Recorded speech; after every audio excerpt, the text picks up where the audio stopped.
Hello everyone and welcome back to my opinion. In this video I'll be previewing the first T20I between India and Australia. This will be taking place at the Manuka Oval in Canberra. Let's get into this preview.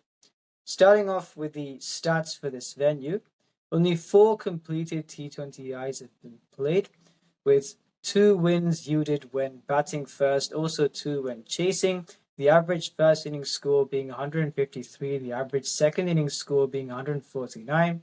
The seamers economy being 8.34, spin economy being 6.67, and the wicket split between seamers and spinners 28-16.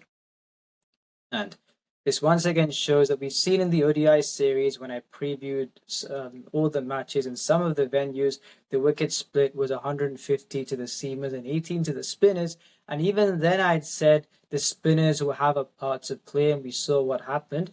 In this case, when the spin economy is better than the economy for the pacers, and you've got the spinners taking at least the disparity of wickets, especially when the pacers have bowled more overs, it is not as much when compared to the other venues when I was talking about ODIs. So I feel India have got to play Varun Chakravarti and Kuldeep Yadav along with Akshar Patel. Just because they're playing in Australia, they shouldn't veer away from that, because this is a mid to low scoring ground where the highest score I think is 178 in the first innings, the highest second innings score is 170. In that case, I feel India should stick to their strength and play the 3 spinners, 2 of the attacking spinners, and then you've got the all-rounder Akshar Patel. And now suggesting the 11s for India, I've gone with Abhishek Sharma, Shubman Gill, Tilak Verma number 3, Suryakumar Yadav number 4, Sanju Samson 5, Shivam Dubey 6, Akshar Patel 7, Harshdeep Singh 8, Jasprit Bumrah 9, Kuldeep Yadav 10, Varun Chakravarti number 11. And I think they will play Harshit Rana ahead of Harshdeep Singh, but I've gone with Harshdeep Singh for now. I won't be surprised if they play Harshit Rana. And we saw in the Asia Cup, Sanju Samson, he played 1 good innings against Sri Lanka, batting at number 5. I think in this 5-match T20I series, he'll get more opportunities to prove that he definitely be suited to playing that role, because when I've seen him bat, he's been suited to bat in the top 4.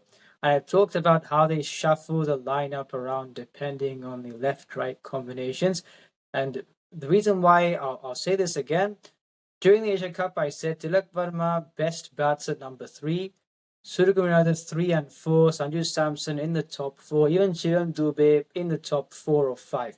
So if you go by the left-right combination and push some of those players back, then you may not be utilizing them in the best possible way, which is why I think India, with the players they've picked, they've got a very good lineup, but I think they shouldn't experiment too much with the left-right combination, because you displace players that, in the case of Sanju Samson, are already maybe batting out of position. So that's what I'd suggest for them. Apart from that, I don't think that unless they play Harshit Rana ahead of, I think, who's it, Harshdeep Singh, I don't think there'd be much of a change to this team. So if any change, I think that would be that. And I'd say this again, India have got to play Varun Chakravarti and Kuldeep Yadav in the same team. Just because it's Australia, they shouldn't veer away from that, because it's Australian batting lineup would not want to play against those two. And now on Australia, I think they've named a few squads for each of the matches in this series based on who's available for this first match. I've gone with Mitchell Marsh, Travis Head, Matthew Short 3, Josh Inglis 4, Tim David 5, Marcus Stoinis 6, Mitchell Owen 7, Xavier Bartlett 8, Nathan Ellis 9, Adam Zampa 10, Josh Hazelwood number 11. And if you're looking at who's on the bench, Josh Felipe, who played in the ODI series, now that Josh Inglis is back, he's the first choice keeper. I don't think Felipe can get a game. Sean Abbott, I don't think so. Matthew Kuhneman, I also don't think so. Since Adam Zampa is back, he'd be that one frontline spinner, and then use Matthew Short as the second spinner. And if they really have to, they'd both Travis Head and Tim David as spinners, but I don't think they'll get to that. And with the way they have gone with the template of this side is that you've got 16 overs from the frontline bowlers, in this case being Adam Zampa, Josh Hazelwood, Xavier Bartlett, Nathan Ellis, and then the 4 overs from the all-rounders, in this case would be Marcus Stoinis, Mitchell Owen, Matthew Short. If necessary, you've got Travis Head. I don't think it would go to Tim David or Travis Head. when Cameron Green returns, he can bowl at least 2 overs, and Pat Cummins returns, he'd be part of the frontline bowlers bowling 4 overs. So that's the template they've gone with. I don't know how many matches Glenn Maxwell will play in this series, but he'd also bowl at least 2 overs. So that's the template they have gone with. Based on this squad, I think this is the team that they will select, because I don't think the rest would be part of the first choice team. And now when comparing the 11s, if you're looking at the opening combination, Abhishek Sharma, Shubman Gill compared with Mitchell Marsh, Travis Head, which players would be more attacking in terms of power hitting, where you'd say Mitchell Marsh, Travis as a collective?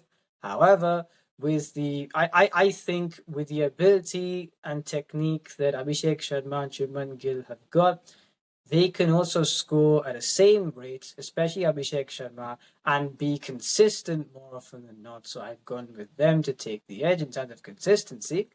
And the middle order, Australia have got aggressive players, but I feel something that sets India apart from a lot of other teams that you saw in the Asia Cup, where Tilak Verma can play aggressively and can do a rebuild, as can Suryakumar Yadav, as can Sanju Samson, even Shivam Dubey can also do that, as can Akshar Patel. For Australia, Matthew Short has been playing responsibly. Josh Inglis definitely is going to be aggressive. Tim Day has been playing responsibly off late.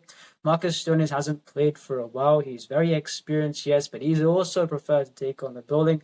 Mitchell Owen would definitely prefer to take on the bowling. So because India have got a two-dimensional nature to their batting, I've gone with this middle order to take the edge, India to take the batting edge. And now for the bowling, you've got the frontline spinners of India, Kuldeep Yadav, Varun Chakravarti, and Akshar Patel. Australia have only got the one frontline spinner, and you're comparing the first choice seamers that India have got, apart from Josh Hazlewood.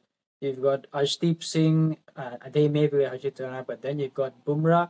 For Australia, you've got Bartlett and Nathan Ellis, but I wouldn't compare those building stocks with the one that India have got in this team. So I feel on a kind of surface where it's a low to mid-scoring venue, I feel that this India side will take the edge going into this match. But let's see what happens. If you enjoyed this video, please like, subscribe, share, friends. This is my opinion.